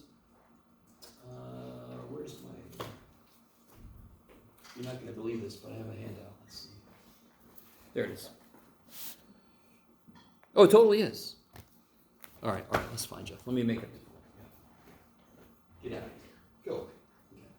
Okay. Almost doesn't matter. Sure. Okay. I'm given this function. My first question would be, can you find where there might be local mins and local maxes? what do you think you do? If I plug in 0 right now, I'm just going to get the y-intercept, right? If I make x 0, I get the y-intercept. Does the y-intercept have to be a local max or a min? Nope, it might be. What's local max and min all about? We just went over it. At those locations, what must be true? Either the slope is 0 or the slope is undefined. So of course, what's the first step? Derivative. Because it's all about the freaking slope, right? So what's this guy's derivative? This is awesome. 6x plus 6x squared plus 12x. And I want to set this equal. Is this ever undefined? Nope. It's got nothing on the bottom. It's got no radicals. It's a polynomial. It's defined everything. So now if I want to find the points where there might be maxes or mins, wouldn't you say that those points are kind of critical to what we're doing? I'm trying to jam this in there. Their official name are called critical points. Critical points are just the locations where x makes the derivative 0 or undefined. So the critical points are where it might turn. Professor, Yes. is that rigorous definition, or do you mean to say that, or what I'm trying to say is, like intercepts, are they counted as critical points? Or? No, critical points are the x values that make the derivative 0 or undefined. Yeah, that's the rigorous definition. So this is never undefined, correct? No. So what's the other location you look for where it makes it 0? So do it. Solve it. You're not making x 0, by the way. Don't do that shit. I want to know where is the slope equal to 0. That doesn't mean x equals 0. Could be x equals 0. I don't know.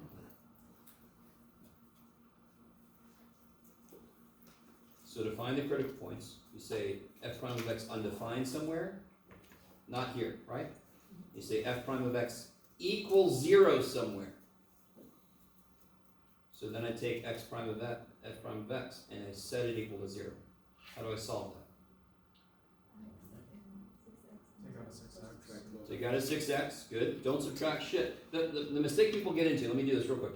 If I subtracted 12x and then I divide by 6x, yeah? Don't I get negative 2? You with me? Is that alright? I'm happy if nobody would have done that, because never do that shit. Because what could x be that I would not be able to divide by? So if you do this, you have lost a possible answer. Never do that. Factor this sucker. So what do I get when I take a 6x out? Sorry, yeah. I've fallen for that trap before.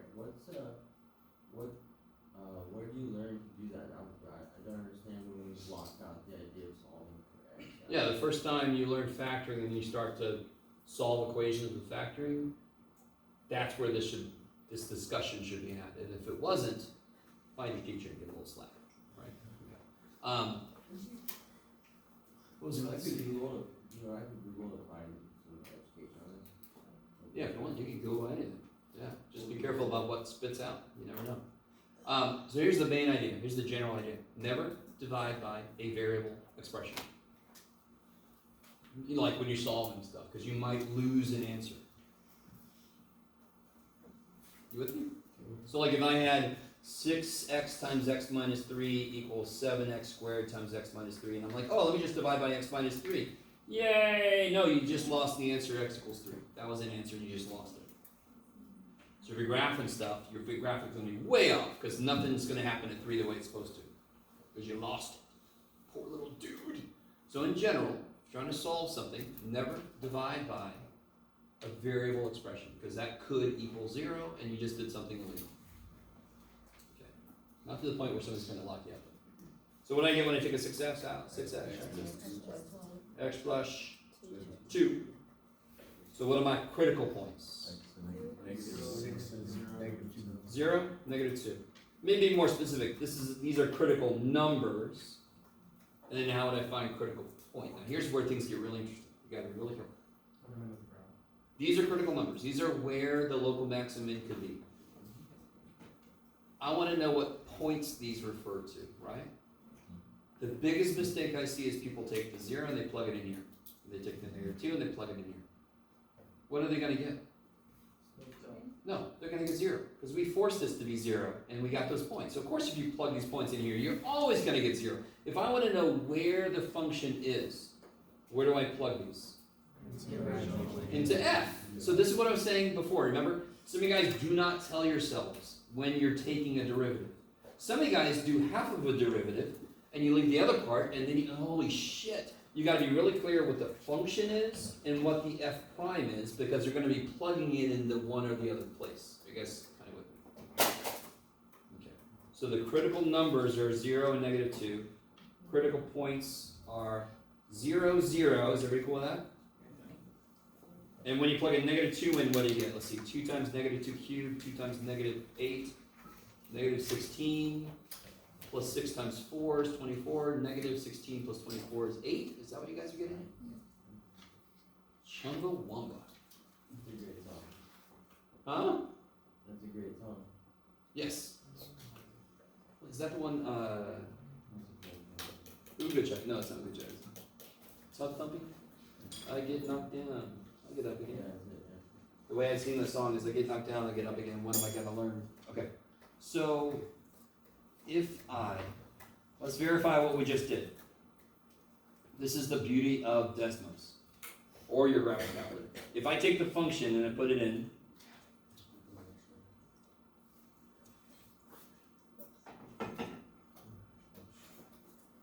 yeah, I'm really zoomed in a weird way. You guys can visually see the max and min, correct?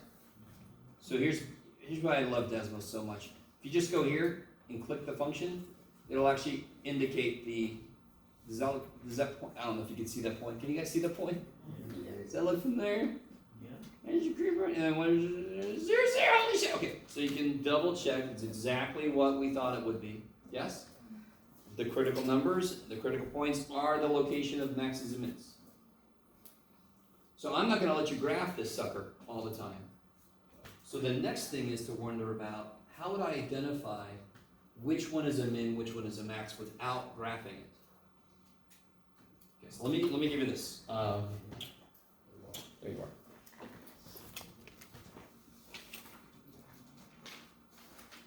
Depends on the type of graph.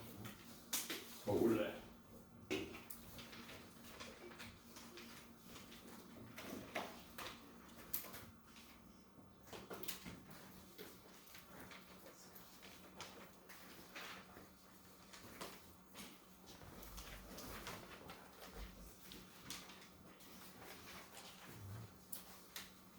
Remember this book? Yeah, look it up.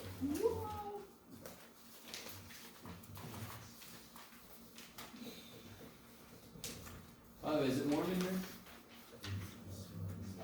What's the temperature back there? 34? That's what our room upstairs was this morning before you guys got here, so. The room upstairs would now be about 79, so, yeah, I think you guys might be okay without tables. If you're not too bad, I ain't going back up there. Okay.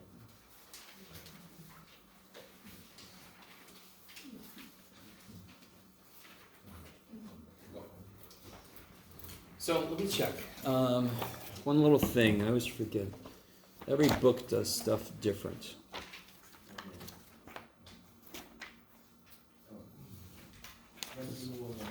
I'm sorry. Just one moment. Where are you? I can't remember what this book calls it. It's okay. Some books, so I like to call it a critical number. On this sheet I put critical point, because I hooted. I'm walking, and thank God it's over here. Anyways.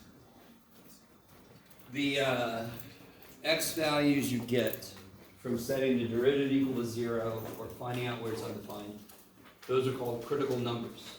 I can't remember if this book calls it a critical point. I can't. On this paper, I call it a critical point. I think it's because whatever book I was using, they call it a critical point. And Are they interchangeable, the names? not really, but you know, some books, I don't know, call it a critical point. Some, and it's not really a point, correct? That's just a number. So let's call it a critical number. But I got to look at this book and see what they call it. So I start with a simple example, but I'm going to go a little further than we did earlier. So let's zoom in on the part that was familiar. So given a parabola, and we all know what the parabola looks like. So what's the slope below 0 for a parabola? What's the slope below 0? If you go to the left of 0, yeah, it's a negative slope, correct? Then it becomes 0. Then it becomes positive. Okay. So do you see what I did here? I took the derivative. Where is this equal to 0? Where is this equal to 0? 0. Okay, so at 0, I put a little z there because that's where it's 0. That makes sense. Now let's see if you guys are cool with this. That is the only place that's 0, correct? Do y'all agree with me this function is continuous? What is the only way, if it's negative somewhere, what's the only way it could become positive? It's got to go through what? It's got to go through 0. So look what I do here. Is everybody cool with this? I figure out all my zeros. There's just one of them, and I put a z over the 0. That's where the 0 is. Yes? I can plug any freaking point on this side. I plugged in -1, but you could plug in -18 trillion. It doesn't matter. When I plug a -1 in for the slope, what kind of number do I get? A negative. So that's why this whole thing is going to be negative. Because the only place it could change to positive is if it goes through a 0. So if it is negative at one place on this side, it is negative everywhere on this side. Does everybody get that? That's a huge part of making this what's called a sign diagram. It's a diagram that has signs on it. See, math people are really good. Sign diagram. On this side, same thing. If I plug a 1 in, I get a positive number, right? It doesn't even matter that the number's 2. It just matters that it's positive. So therefore, below 0, it's going down. At 0, it's flat. And above 0, it's going up. Yeah? Okay. And I purposefully made this picture wrong. That's not what a parabola should look like. But at this step, you're not going to know exactly what your function looks like when they get weirder. So you just got to show going down, flat, going up, right? Sometimes I'll even do this, flat, up. Yes? But I kind of like to draw a little bit curvy so it kind of looks like what it's going to look like. So I basically just said very quickly what I said here. So this is for future reference. Okay. By the way, even before I draw that, is it going down to or coming up from 0 as I approach 0? Is it going down to it or coming up? It's going down. And then from 0, what's it doing? So before I even graph the damn thing, is it a local max or a min at 0? Min, because it's going down to it. It's coming up from it. So it must be a freaking min. I know that just straight from the sign diagram. Maybe. Some of you guys, depending on your teacher, you've done sign diagrams before for different reasons. If this is the first time you're seeing one, it's not that bad. Okay, let's find out. So let's try a problem out. This is the one I was about to do. Now I know why it was in my head. Anywhere this, well, okay, that's too early for that. First step here, to find the critical numbers. Oh, I did, look at me go. I called a critical number there, I just forgot to change the other one. Okay. What's the first step to find the critical numbers? Gotta find the derivative. It's all about the derivative.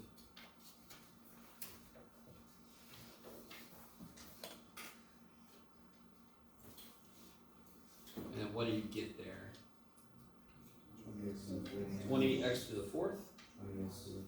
20x to the 3rd. Kick ass. Is that, so two things you gotta ask yourself, because critical numbers come from two places. Where the derivative is undefined. Is this ever undefined? Nope, it's a beautiful polynomial. Or where it is equal to 0. So take a moment, figure out what that equals 0.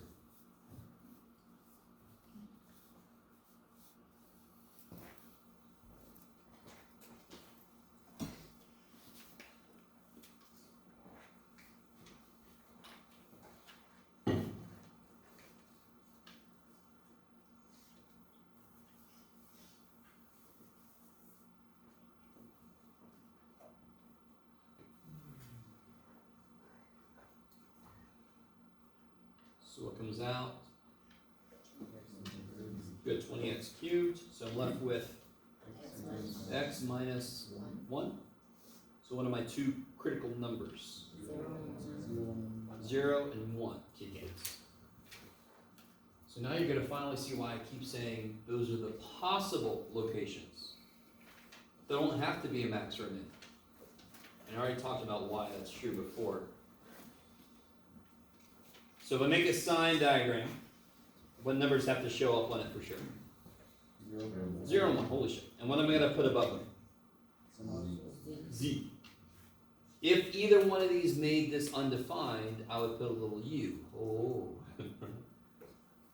And again, it's just so I can get as much information in that one quick picture. So I can just look at it and know what's going on. So, do you guys see how I made 3 regions? 1, 2, 3. So I'm going to pick a number in one of the regions. So like here. So I put in there like negative 18 trillion. What's this? What sign? So if I put in there, let's put negative 1, fine, right? So what is 20x cubed? Is it positive or negative? 20 times negative cubed. It's negative. And what's negative 1 minus 1? Is it positive or negative? Negative 1 minus 1. Is it positive or negative? Negative 1 minus 1. Negative 1. If you owe somebody $1 and you owe somebody else $1, you owe $2. Okay, so negative 1 minus 1 is negative, yes? Sure. 5 plus 1 is trick question. What's negative times negative? Holy shit, so it's positive here. You guys get that. The number doesn't matter worth shit. All I'm investigating is it going up or is it coming down? I just care in this region, is it positive or negative? So when I plug a negative 1 in, I get negative times negative is positive. Pick a number between 0 and 1. Good, 1/2. Everybody gets a little jumpy when you pick 1/2, but no big deal here. 20 times 1/2 cubed. I don't care what the number is. Is it positive or negative? It's positive. 1/2 minus 1. Number doesn't matter. Is it positive or negative? 1/2 minus 1. Negative. Positive and negative. Negative is negative. Now you pick something, like 16 trillion. 16 trillion cubed is positive. 16 trillion minus 1 is positive. Positive times positive is frickin' positive. Yes? Yes. Thank you. Alright, so can you tell me, just by looking at this, where this is increasing? Negative infinity to 0. Good, negative infinity up to 0. Why do I not include 0? Because what is it doing at 0? Resting. It's not going up or down, yes? We put u. Or 0 to. no. Isn't it negative there? I'm saying, where's it increasing? Increasing means what kind of slope? 1 to infinity. Positive slope. So 1 to infinity. So if I say intervals where it's increasing, it's just where does it have a positive slope? If it has a positive slope, it's going up, yeah? More technical name for going up is increasing. So what about decreasing? Probably the only thing we didn't talk about in the first one. 0 to 1. Yeah, between 0 and 1 is decreasing. Can you guys, underneath this, I have given myself no room underneath, but that's okay. I'll figure it out. Can you sketch what this might look like? Sure. So in this region, it's going So it's like up, then it goes down, flat, then it goes down, then it goes flat, then it goes up. Doesn't that look like what I would expect? Yeah, wait a minute. What happened? Oh yeah, the f prime is this. Doesn't that look what I expect the fifth power would look like? Odd. Forgot to go back up to the again. Odd end behavior. You guys remember end behavior? Nope. So all the even powers look like this, yes? All the odd powers look like this from your perspective, yes?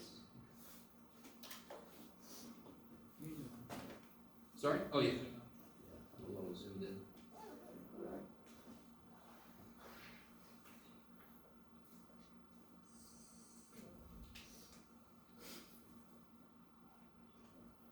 Okay. What is the local max? 0. 0, comma what? 0. Where do you plug 0 in to figure out the output? The The original function, beautiful. Don't plug it in f prime. But of course, when you plug it in here, what do you get? 0. 0. Where is the local min? 1, comma what? Negative 1. Cool. 1, comma negative 1. Let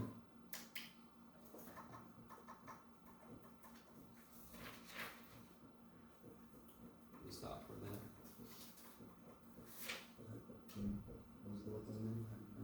Say again?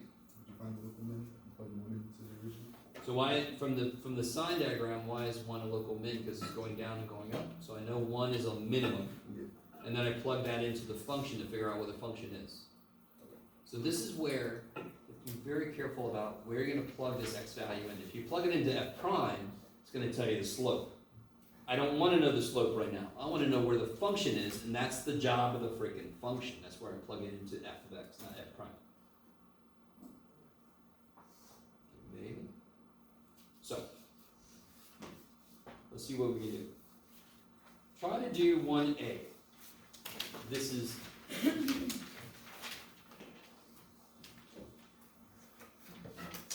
does this look familiar? We've done stuff like this, yes? We'll see how we do.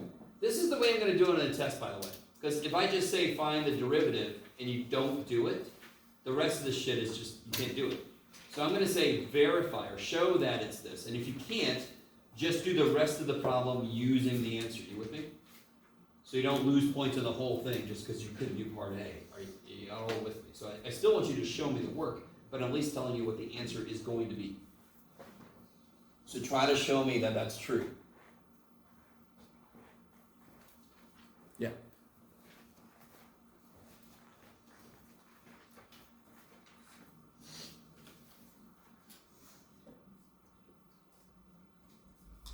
Yeah, so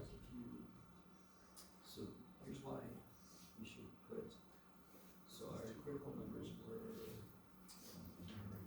was it 0 and 1? Yeah. So if I put in negative 1, change my slope, I get a,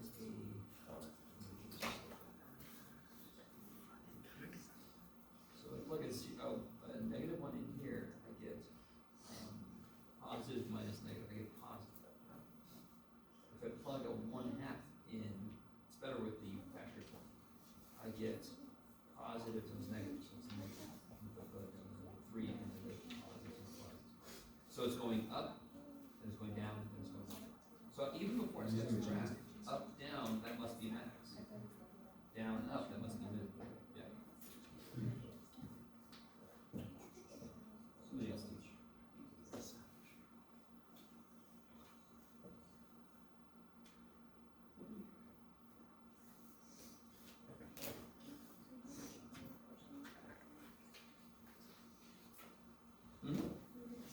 What rule are we going to use primarily on that F?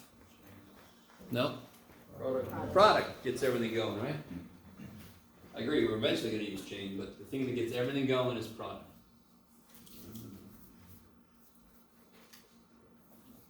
And it's not going to look like this until you're basically done. So don't think you're on the wrong track and stop.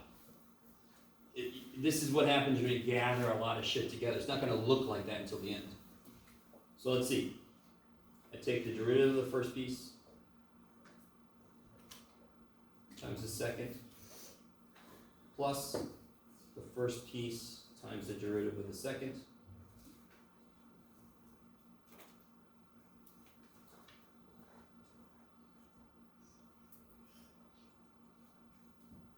So what happens here?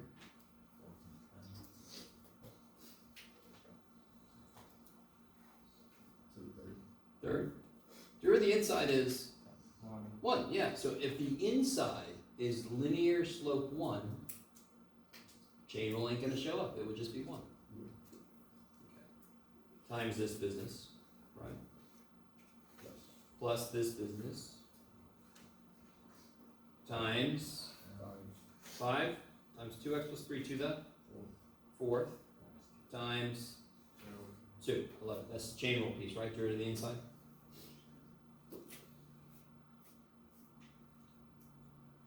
what'd you guys do next? Can I save some room and what number would go in front of this term? 10. Yes, 10.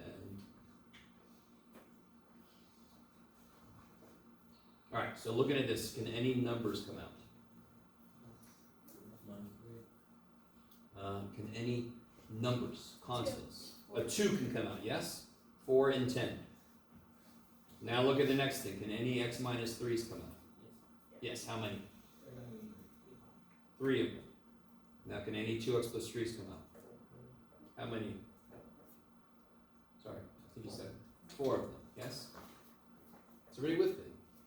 You always take out the smaller power because if you took out more than that, one of them would freak out. It's only got so many. Now, we write what's left. So this is what we took out. So 4 divided by 2. 2. I had 3 of these, I took them. I had 5 of these, I only took 4, so I have 1 of those left, yes? So far? So everybody cool with this? So look at the first term. 4 divided by 2 is 2. I had 3 of these, and I took them. I had 5 of these, bless you, and I took 4, so how many do I have left? 1. Yeah, that's it. That's all it is. Plus, I had a 10 divided by 2. Holy shit. I had 4x minus 3's. I took 3 of them. I had 4 of them. I took 3 of them, so I have 1 left. I had 4 of these, and I took 4 of them. None of them left, yes?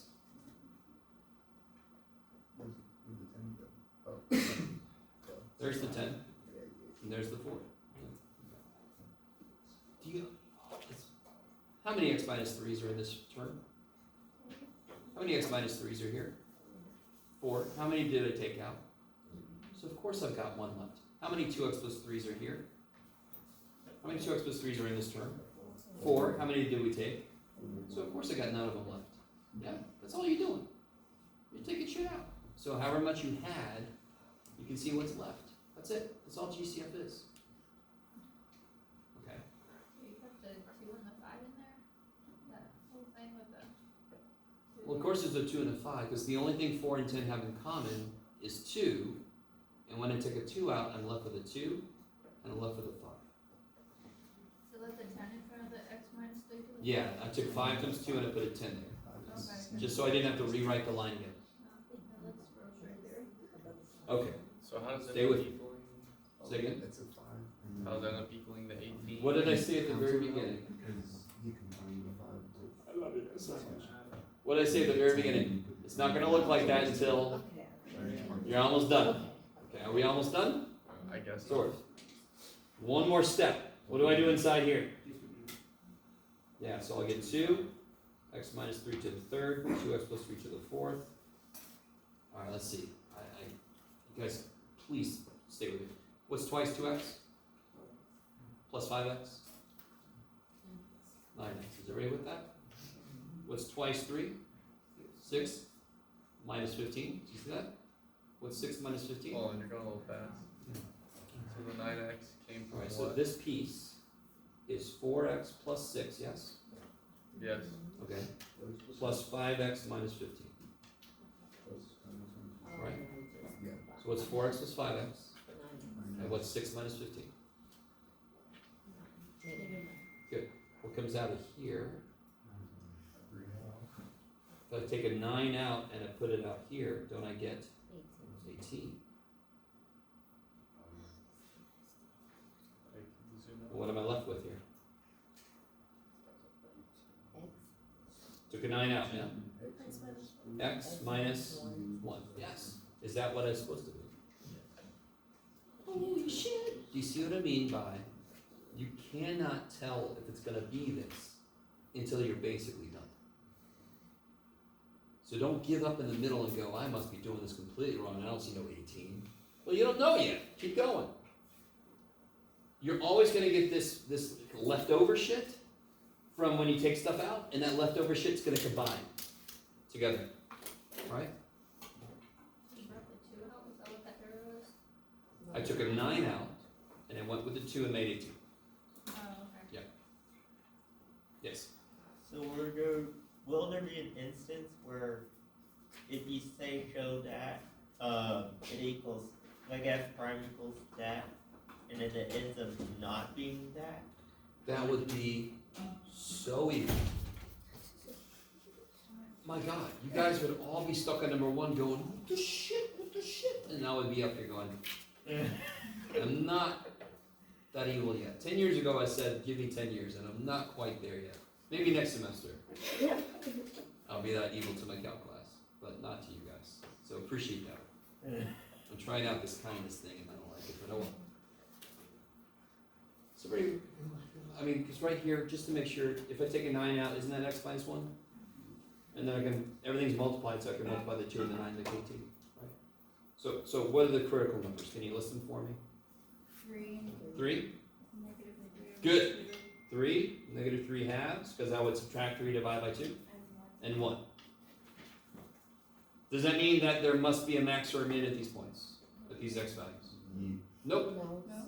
Because here's the thing that hasn't happened yet, that will happen here. Could it not do, by the way, real quick, we'll finish this problem next time, but just the last thing I want to say, just to get us ready for what's going to happen. X cubed. What's it look like? Like this, Jeff, yes. What's it doing right there? Well, let's analyze this. What's the derivative? What's the critical number? X equals 0, yes? So if I just go with me for a second, sorry. So it's 0 at 0. If I plug a negative 1 into 3x squared, what do I get? What kind of sign? Positive, because I'm squaring. If I plug a 1 in, what do I get? Negative. No, what's 3 times 1 squared? Positive. It's going up, and then it's flat, and then it's going up. Wait, that's the shape of it. Was that really a turning point? No. Is that a max or a min? No. So just because the line becomes horizontal for a moment doesn't mean it's actually going to turn. It could trick us. Right? The economy. Okay. So it could be a little trick. It could be a resting point. So they don't have to be a max or a min. They could be. So that's what's going to happen here. We'll do that next time. All right, guys. So we got 3, 4, 1. Try to do as much as you can over your weekend.